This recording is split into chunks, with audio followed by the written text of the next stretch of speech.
Hi friends, welcome to my story channel. நாம் இன்னைக்கு பார்க்க போகிற ஸ்டோரி என்ன அப்படின்னா, கணவன் செய்த துரோகத்தினால் மனைவியும் குழந்தைகளும் அவர்களுடைய வாழ்க்கையை திசை மாறி அதனை மீட்டெடுத்த பெண்ணின் கதை. வாங்க வீடியோக்குள்ளே போகலாம். இது ஒவ்வொரு பெண்ணுமே பார்க்கக்கூடிய ஒரு ஸ்டோரி தான். மிஸ் பண்ணாமல் பாருங்க. மாலதி ஒரு சாதாரண வீட்டு மனைவி. அவளின் கணவன் ராஜா நல்ல வேலை செய்தான். இருவருக்கும் 2 குழந்தைகள் இருந்தனர். அவர்கள் சிறிய வீட்டில் மகிழ்ச்சியாக வாழ்ந்தனர். அந்த மகிழ்ச்சி ஒரு நாளில் சிதைந்தது. ராஜா வேறு பெண்ணுடன் நெருக்கமாக பழக ஆரம்பித்தான். மாலதி அதை அறியாமல் நம்பிக்கையுடன் இருந்தாள். ஒரு நாள் அந்த உண்மை அவளுக்கு தெரிய வந்தது. அவள் மனசு முற்றிலும் உடைந்தது. குடும்பத்தின் நிலைமை மாறத் தொடங்கியது. ராஜா மாலதியுடன் சண்டை போட ஆரம்பித்தான். குழந்தைகளின் முன்னிலையில் அவளை அவமதித்தான். மாலதி அமைதியாக சகித்துக் கொண்டார். குழந்தைகள் தாயின் கண்ணீர் பார்த்தனர். அவர்கள் மனசு குழம்ப ஆரம்பித்தது. அடுத்த மாதம் ராஜா வீட்டை விட்டு சென்றான்.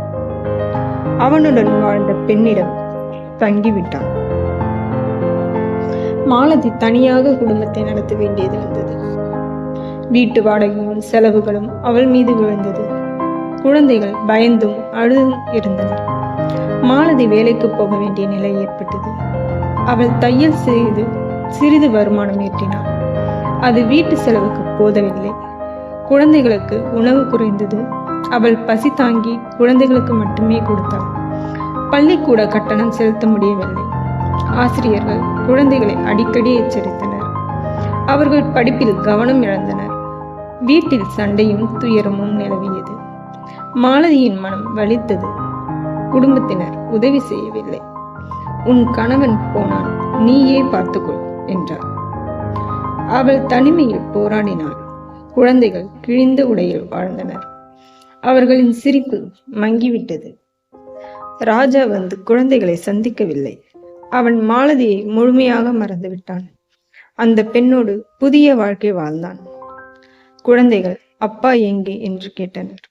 மாலதிக்கு பதில் சொல்ல முடியவில்லை. சிறிய மகன் நோய்வாய்ப்பட்டான். மருத்துவரிடம் அழைத்துச் செல்ல பணம் இல்லை. அவள் மற்றவர்களிடம் கடன் கேட்டாள். அவர்கள் உதவ மறுத்தனர். அவள் கண்ணீர் மல்க குழந்தையை தாளாட்டினாள். மகளுக்கு பசிக்கேற்ற உணவு கிடைக்கவில்லை. அவள் பள்ளியில் மயங்கி விழுந்தாள். ஆசிரியர் மாலதியை அழைத்து பேசினர். குழந்தைகளுக்கு நல்ல கவனம் தேவை என்றார். மாலதி அழுது கொண்டே தலையசைத்தாள். அவள் வேலைக்கு அதிகமாக உழைத்தாள். ஆரோக்கியம் பாதிக்க ஆரம்பித்தது. ஆனால் குழந்தைகளுக்காக முயற்சியை மட்டும் அவள் கைவிடவே இல்லை. ஒவ்வொரு இரவும் கடவுளிடம் பிரார்த்தித்தாள். என் குழந்தைகளை காப்பாற்று என்றாள்.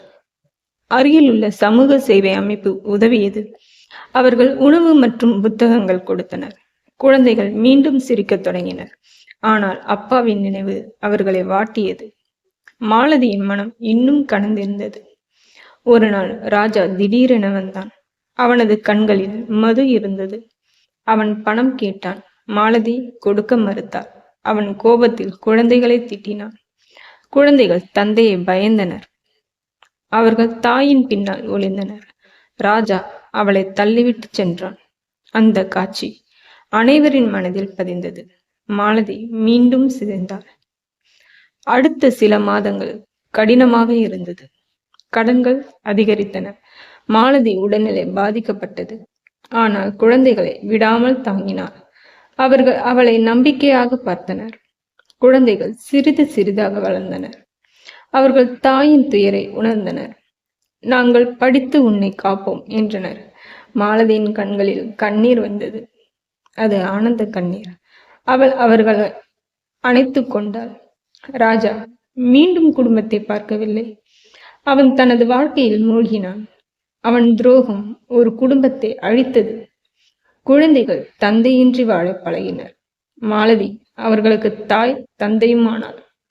அவள் தையலில் நல்ல பெயர் பெற்றாள். சிலர் வேலை கொடுத்து உதவினர். குழந்தைகளின் வாழ்க்கை சிறிது சீரானது. மாலதிக்கு நம்பிக்கையும் வந்தது. நான் ஒரு நாள் கண்டிப்பாக வெல்வேன் என்றாள். குழந்தைகள் பள்ளியில் நல்ல மதிப்பெண் பெற்றனர். ஆசிரியர்கள் அவர்களை பாராட்டினர்.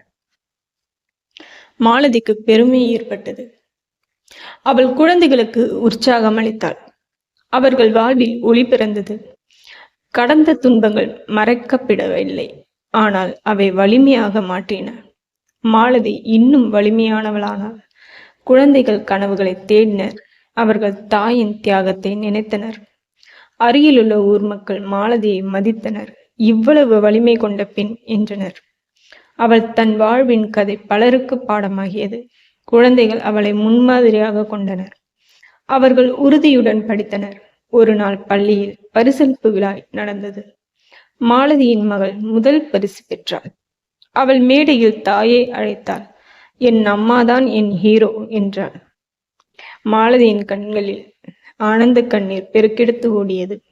மாலதி தனது வாழ்க்கையை மீண்டும் கட்டினாள். சிறிய வீடு வாங்க முடிந்தது. அவள் இனிய யாரையும் சார்ந்திருக்கவில்லை. குழந்தைகள் அவளுடன் பெருமையாக இருந்தனர். அவள் சிரிப்பை மீண்டும் கண்டாள். ராஜா செய்த துரோகம் அவளை அழித்தது. ஆனால் அதே துரோகம் அவளை வலிமையாக்கியது. அவள் தன்னம்பிக்கையுடன் வாழ கற்றுக்கொண்டாள். குழந்தைகள் நல்ல பாதையில் சென்றனர். அவள் வாழ்வில் ஒளி விரிந்தது.